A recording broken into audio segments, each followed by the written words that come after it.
Anda masih bersama dengan kami dalam Berita Lampung. Bagi Anda yang baru saja bergabung, kami akan menyajikan kembali berita pilihan pagi hari ini.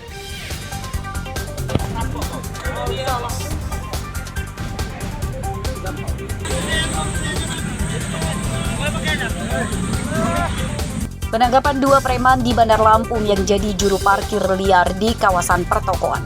Okta kamu ya? Okta kan?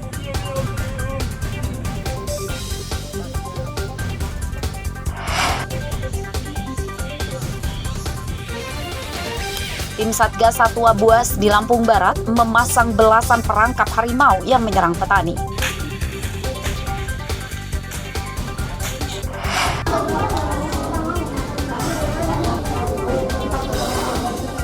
Setelah Prabowo dilantik presiden, ratusan siswa di Bandar Lampung mendapatkan makan siang gratis.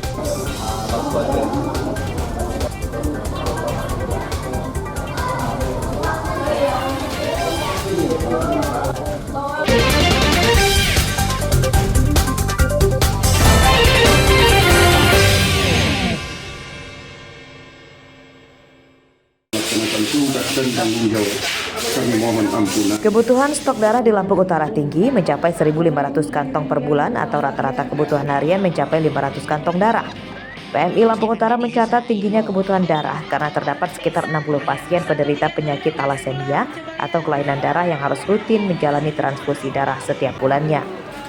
Jumlah tersebut belum lagi ditambah dengan kebutuhan pasien kronis lainnya. PMI dan Pemkab Lampung Utara terus berupaya mencegah kehabisan stok darah, di antaranya dengan menggait instansi pemerintah, swasta, dan komunitas menggelar kegiatan donor darah, seperti yang dilakukan pada Senin pagi di Kantor Persatuan Wartawan Indonesia atau PWI Lampung Utara. Tercatat 500 orang jadi peserta donor darah di tempat ini. Memang sudah kegiatan rutin saya setiap 3 bulan sekali untuk mendonorkan darah. Alhamdulillah sudah ke-16 kali. Untuk pribadi saya supaya lebih sehat aja, lebih sehat. Kemudian untuk umumnya bisa membantu berbagi untuk yang membutuhkan darah. Mendapatkan kesehatan, juga mendapatkan kesan yang lain juga. Ini adalah kegiatan donor darah dengan peserta terbanyak, dengan support yang terutama terkait dengan intervensi terhadap saudara-saudara kita yang menderita thalassemia. Ini ada 60 saudara kita yang harus rutin setiap 3 minggu sekali melaksanakan transfusi darah. Bagian-bagian terkait dengan penyiapan darah ini sudah dilakukan oleh relawan, dan ada 7 dari 60 orang penderita tersebut, 70%-nya adalah masuk dalam golongan orang tidak mampu. Pemerintah daerah dalam hal ini pemerintah Kabupaten Lampung Utara akan ambil bagian untuk memfasilitasi. Stok darah di PMI Lampung Utara saat ini lebih dari 10.000 kantong yang diperkirakan cukup hingga beberapa bulan ke depan. PMI mengimbau warga tidak takut donor darah, sebab baik untuk kesehatan dan bisa membantu pasien yang membutuhkannya. Ardio Haba melaporkan dari Lampung Utara. Aisan, 137 dikasih belum? Olahraga lari sudah jadi bagian dari gaya hidup warga perkotaan.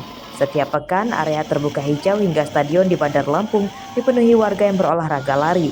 Setiap event lari juga selalu diikuti ratusan hingga ribuan peserta. Untuk menarik minat peserta, event olahraga lari digelar dengan konsep unik. Salah satunya dengan berlari sambil dihujani bubuk warna-warni yang dimulai dari lapangan Korpri, Teluk Betung Utara pada Minggu pagi lalu. Total ada lebih 3.000 peserta yang ikut serta pada event ini. Jarak lari untuk peserta dibagi menjadi 2, yakni 5 dan 10 km dengan lintasan yang berbeda. Peserta mengaku senang karena selain bisa menyehatkan tubuh, juga jadi ajang silaturahmi antar penyuka olahraga lari.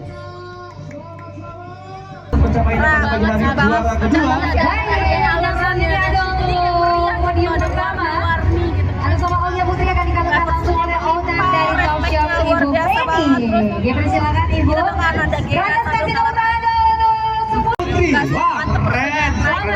Ibu silakan turun ya. Foto Ya, fotografer juga banget kanan kiri ada semua. Kita mengikuti coloran kali ini baru pertama kali atau memang sudah biasa? Kalau aku sih udah biasa. Aku baru pertama kali. Semangat kita pada pagi hari ini 3, 2, 1. Tapi ini yang paling beda banget dari colorannya. Warna coloran, warna yang berbeda dari event-event sebelumnya. Kalau biasanya kita bertema half marathon, lari yang serius semangat, tapi kali ini kita membuat tema coloran ini supaya teman-teman nggak cuma lari serius-serius, terus kita harus banyak fun-nya. Nah, coloran ini adalah solusi dan alternatif yang kami pilih supaya teman-teman bisa ngerasain hal lain dalam rangka Ornas, Hari Olahraga Nasional.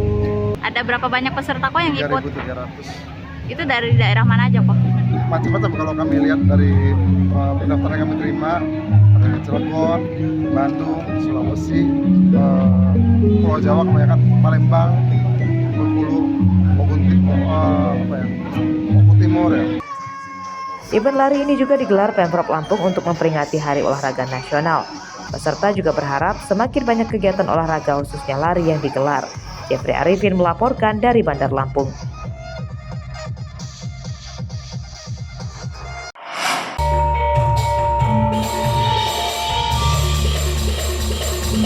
Untuk meneruskan regenerasi anak-anak muda Lampung diajak menjaga adat dan budaya lokal. Mereka dilibatkan dalam berbagai pagelaran seni tradisional seperti musik, tari, teater, lukisan, hingga kaligrafi.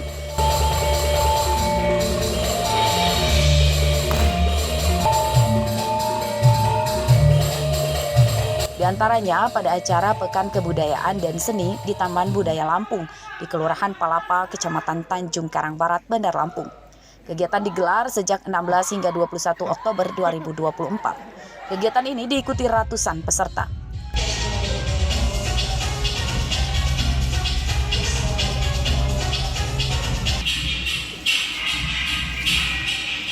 Ratusan pelajar TK hingga mahasiswa secara bergiliran tampil di panggung.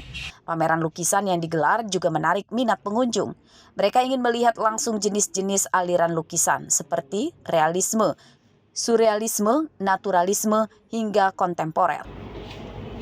Pameran seperti ini tuh sangat baik ya untuk kayak gini loh caranya pelukis. Ada kayak salah satu tadi lukisannya dari kayu, terus ada yang dari kelihatan pakai tekstur. Nah, jadi kita lebih tahu sebenarnya seni itu masih beragam jenisnya. Itu apakah harapan kita? Kedepannya adalah kayak misalnya terus digelar gitu. Pekan Kebudayaan Daerah ini diisi dari anak-anak TK, SD, SMP, SMA, mahasiswa, sanggar-sanggar yang ada se-Provinsi Lampung. Mereka menampilkan karya-karya terbaiknya untuk kita tonton, kita saksikan bersama-sama. Dengan tema budaya daerah untuk Indonesia maju. Selama sepekan kita akan menampilkan karya-karya terbaik dari sanggar-sanggar seni yang ada se-Provinsi Lampung, dari anak-anak TK, pelajar, SMP, SMA, sampai mahasiswa.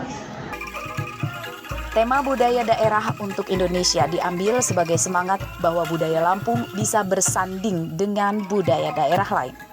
Apalagi di Lampung sudah dihuni multi etnis sehingga menunjukkan pentingnya toleransi dan akulturasi. Jeffrey Arifin melaporkan dari Bandar Lampung.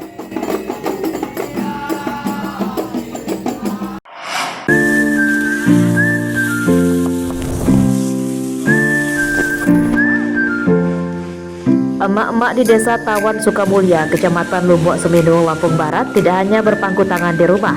Mereka bersatu membangun usaha sangrai dan penggilingan kopi. Penggilingan kopi mandiri ini bisa menampung hingga puluhan kilogram kopi dari para petani per hari. Mereka mematok harga Rp12.000 per kilogramnya. Pelanggannya ada yang dari Desa Sukamulya maupun petani desa lain. Depannya ya kami bisa di pemasarannya di online gitu. Terus kalau untuk sekarang masih ngisi di warung-warung terdekat, toko-toko terdekat gitu. Ya harapan kami ibu-ibu kelompok KTH ini semakin berjalan, semakin terkenal, semakin kompak agar bisa mengembangkan kualitas ekonomi ibu-ibu di kelompok tani ini. Selain menerima, usaha kelompok tani hutan ini juga memproduksi sendiri kopinya. Untuk jenis medium harganya Rp140.000, sedangkan jenis premium dibanderol dengan harga Rp180.000 per kilogramnya.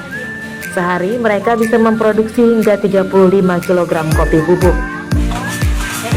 Kami dari Pekon Tawan Sukamulya, khususnya dari aparatur Pekon dan juga jajaran LHP sangat mendukung dari aktivitas di KTH ini, karena harapannya ke depannya adalah masyarakat bukan hanya saja dari kopi mentah yang mereka jual, akan tetapi memang dalam bentuk yang sudah jadi. Para petani dan pengusaha kopi kini sedang makmur sebab harga biji kopi sedang tinggi mencapai Rp60.000 per kilogram. Ini jadi sejarah baru harga biji kopi sebab pada tahun-tahun sebelumnya hanya di bawah Rp30.000 per kilogram. Rosandi melaporkan dari Lampung Barat. Pemirsa, informasi tadi sekaligus menutup perjumpaan kita pada hari ini. Saya Vika Rana dan seluruh tim redaksi pamit undur diri, selamat beraktivitas dan sampai jumpa.